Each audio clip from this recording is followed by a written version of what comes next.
হয়তো এই হাদিস জানে না, আল্লাহ পাক ওদের কানের মধ্যে আমার এই হাদিস যেন পৌঁছে দেন, আমিন।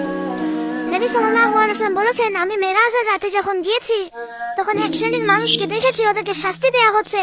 কি শাস্তি? জাহান্নামীদের রক্ত এবং পুষ ওদেরকে খেতে দেয়া হচ্ছে। জিবরাইল আলাইহিস সালামকে জিজ্ঞাসা করা হলো যে এরা কারা? তিনি বললেন, এরা আপনার উম্মতের সেই সব ব্যক্তি যারা মাদক দ্রব্য সেবন করত। আল্লাহ রাব্বুল আলামিন তার হাবিবের মাধ্যমে জানিয়েছেন, যখন কোন মুসলিম মাদক সেবন করে বা কোনো ব্যক্তি মাদক সেবন করে তখন 40 দিন তার নামাজ কবুল হয় না। এরপর যদি সে তওবা করে তাহলে আল্লাহ পাক তার তওবা কবুল করবেন ইনশাআল্লাহ। যদি সে আবারও মাদক খায়, তওবা করার পর আবার 40 দিন তার নামাজ কবুল হবে না। যদি সে আবার তওবা করে, আল্লাহ পাক আবার তাকে মাফ করে দিবেন। যদি সে আবারও মাদক খায়, আবার 40 দিন তার নামাজ কবুল হবে না। তারপর যদি আবার তওবা করে, আবার আল্লাহ তাকে মাফ করে দিবেন।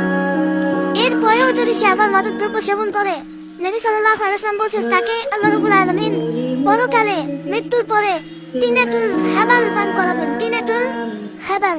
জিজ্ঞাসা করা হলো, ইয়া রাসূলুল্লাহ, তিনাতুল হাবাল কি জিনিস? নবী সাল্লাল্লাহু আলাইহি ওয়াসাল্লাম উত্তর দিয়েছেন, এটা হচ্ছে জাহান্নামীদের রক্ত, মাংস, এগুলো পুড়ে পচে যে রসটা বের হবে, এটা হচ্ছে তিনাতুল হাবাল।